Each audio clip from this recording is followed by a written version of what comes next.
नमस्कार दोस्तों। मैं दीपक शर्मा अंग्रेज आपका स्वागत करता हूं द लीगल चैम्बर में। अब दोस्तों, आज की इस वीडियो के अंदर हम साल 2023 की एक बड़ी महत्वपूर्ण जजमेंट आप सभी लोगों के लिए लेकर आए हैं। जी हां, हम सभी लोगों को पता है कि जब किसी व्यक्ति के पक्ष में एक विल वसीयत तैयार की जाती है तो वह व्यक्ति उस विल वसीयत के आधार से संपत्ति का मालिक बन जाता है। किंतु जो साल 2023 की जजमेंट आई है वहां पर यह चीज साफ तरीके से निर्धारित की है कि एक तहसीलदार जो है विल वसीयत के आधार से म्यूटेशन के अंदर किसी का नाम नहीं चढ़ा सकता। अब ऐसा क्यों कहा गया? केस के पीछे के फैक्ट्स और सर्कमस्टांसिस क्या थे? आखिरकार कौन से कोर्ट की जजमेंट है? ये सारी चीज आज की वीडियो में मैं आपको क्लियर करके देने वाला हूं। अगर दोस्तों आप लोग भी म्यूटेशन के अंदर अपना नाम चढ़वा रहे हैं, विल वसीयत के थ्रू अपने आप को ओनर मान रहे हैं, तो यह वीडियो आज आप लोगों के लिए देखना बेहद ज्यादा अनिवार्य है। अब दोस्तों, अगर आप लोगों को हमारी ये वीडियोस अच्छी लगती हैं, आप लोगों को हमारी तरफ से किए गए एफर्ट्स अच्छे लगते हैं, तो मेरा आप लोगों से अनुरोध है वीडियो को आप लाइक जरूर करें और साथ ही साथ अपना वैल्यूएबल कमेंट सेक्शन में जरूर लिखें। तो चलिए दोस्तों, अब आज की इस वीडियो को हम ज्यादा लंबा ना करते हुए आज की इस वीडियो को स्टार्ट करते हैं।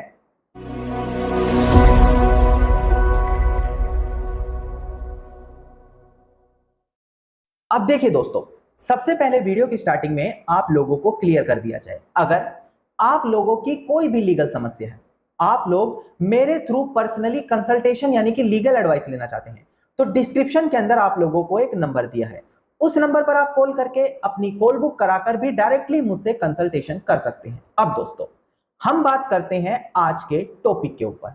सबसे पहले बहुत से लोगों को यही चीज नहीं पता होती कि आखिरकार म्यूटेशन कहते किसको है, म्यूटेशन कराया किस लिए जाता है। सबसे पहले यही पॉइंट आपको क्लियर कर दिया जाए। देखिए, म्यूटेशन जिसे सरल हिंदी भाषा में दाखिल खारिज कहा जाता है। देखिए दोस्तों, जब कभी भी संपत्ति का मालिकाना हक किसी नए मालिक के पक्ष में आता है, चाहे किसी ने संपत्ति खरीद ली हो या फिर पुराने मालिक का देहांत होकर उसके बच्चों का नाम आ गया हो, तो दाखिल खारिज यानी कि म्यूटेशन के अंदर भी नाम चढ़वाना अनिवार्य होता है। केवल संपत्ति खरीद लेने से आप संपत्ति के मालिक नहीं बनते हैं। जब तक आप म्यूटेशन के अंदर अपना नाम अपडेट नहीं कराते, तब तक गवर्नमेंट रिकॉर्ड के हिसाब से पुराने मालिक को ही संपत्ति का ओनर माना जाता है। जिस दिन म्यूटेशन के अंदर किसी का नाम अपडेट होता है, तब से यह कंसीडर किया जाएगा कि हां, यह नए मालिक ने पुराने मालिक से या तो संपत्ति इनहेरिटेड की है या फिर उससे संपत्ति खरीदी है। यानी कि गवर्नमेंट रिकॉर्ड के अंदर अपना नाम चढ़वाने के लिए म्यूटेशन करवाया जाता है। अब क्वेश्चन ये आता है कि म्यूटेशन कहां से होता है। देखिए, हमारी रिवेन्यू अथॉरिटीज होती हैं, जैसे कि तहसीलदार, एसडीओ, डीएम, इनके थ्रू म्यूटेशन में अपना नाम चढ़वाया जाता है।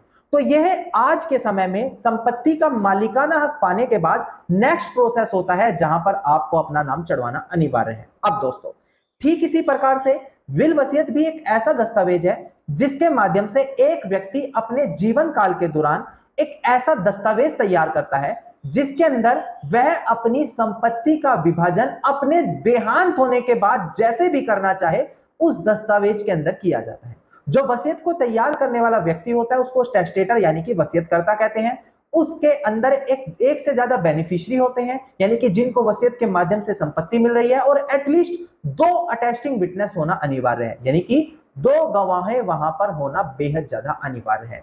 एक वसीयत को रजिस्टर करवाना अनिवार्य नहीं है, अगर उसे केवल नोटराइज भी कराया है या फिर केवल 2 विटनेस के साइन भी करवाए हैं, तब भी उसको लीगली रूप से एक्सेप्ट माना जाता है।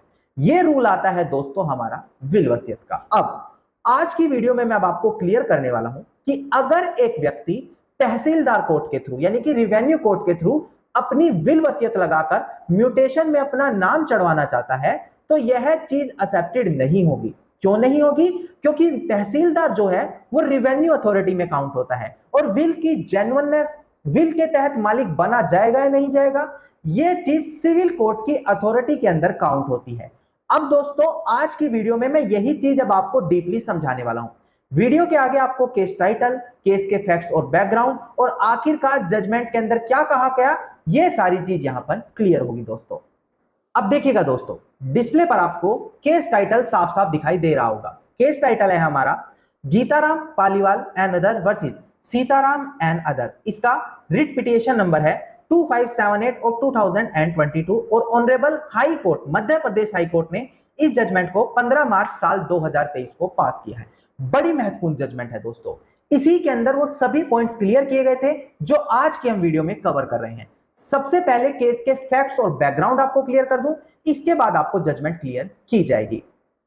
अब देखिए दोस्तों, प्रेजेंट सिनेरियो में नायब तहसीलदार के सामने एक एप्लीकेशन फाइल की जाती है जिसके अंदर म्यूटेशन के अंदर नाम अपडेट करने की बात कही गई है। यहां पर रिस्पोंडेंट का कहना है कि जो प्रेजेंट सिनेरियो में प्रॉपर्टी का ओनर है उसका देहांत हो चुका है और वह मेरे पक्ष में एक विल वसीयत तैयार करके गया है। मुझे विल वसीयत के आधार पर संपत्ति का मालिक मानते हुए मेरे फेवर में संपत्ति का म्यूटेशन होना चाहिए। ये नायब तहसीलदार के सामने एप्लीकेशन फाइल की गई है दोस्तों। इस एप्लीकेशन को फाइल करने के दौरान कुछ पॉइंट्स और रखे गए, जैसे कि जिस व्यक्ति का देहांत हो गया, जो संपत्ति का असल मालिक था, उसकी यहां पर रिस्पोंडेंट ने इतनी सेवा की है उसके बुढ़ापे में कि वहां पर इस चीज से खुश होकर उसके पक्ष में वसीयत तैयार की गई है। वो रिस्पोंडेंट ही उसी व्यक्ति के साथ रहता था जो संपत्ति का मालिक है और आखिरी समय में उसकी बहुत ज्यादा सेवा की गई है। इस वजह से उसके पक्ष में विल को तैयार करके अपनी संपत्ति का मालिकाना दिया गया है। जबकि दोस्तों यहां पर एक रेवेन्यू इंस्पेक्टर था, उसने अपनी एक रिपोर्ट इस इन्वेस्टिगेशन के दौरान कोर्ट में दाखिल की। रेवेन्यू इंस्पेक्टर ने अपनी रिपोर्ट में दिखाया कि जो डिकीज्ड है, जिसका देहांत हो चुका है, उसके साथ असलियत में उसके बच्चे और पत्नी रहती थी।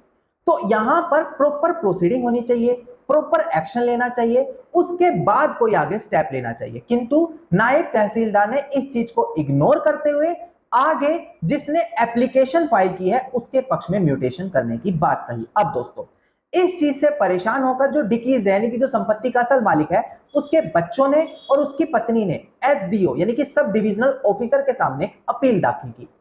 एसडीओ के सामने जब रिपोर्ट दाखिल की गई तो वहां पर एसडीओ की तरफ से डिले होने की वजह से, यानी कि जो अपील डाली गई है वो डिले करने के बाद काफी समय बाद डाली गई है, इस वजह से एसडीओ ने उसको डिसमिस कर दिया।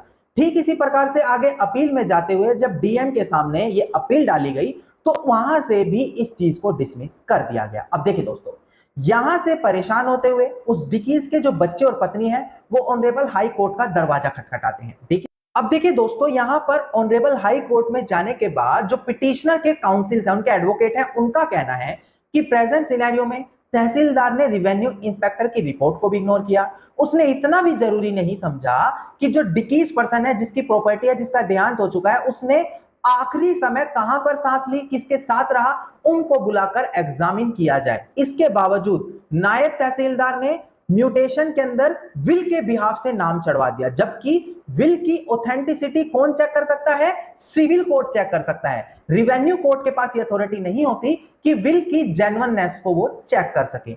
ऐसा पिटिशनर के काउंसिल ने ऑनरेबल मध्य प्रदेश हाई कोर्ट के सामने अपने पॉइंट्स रखे दोस्तों। जबकि इसके रिस्पॉन्स में जो रिस्पोंडेंट है, जिसके पक्ष में विल बनाई गई है, उसका कहना है कि ये विल जेन्युइन है, यहां से डिसमिस होना चाहिए क्योंकि ऑलरेडी इस पर तहसीलदार फैसला दे चुका है। ये चीज को देखते हुए वहां पर रिस्पोंडेंट ने अपने पॉइंट्स ऑनरेबल हाई कोर्ट के सामने रखे।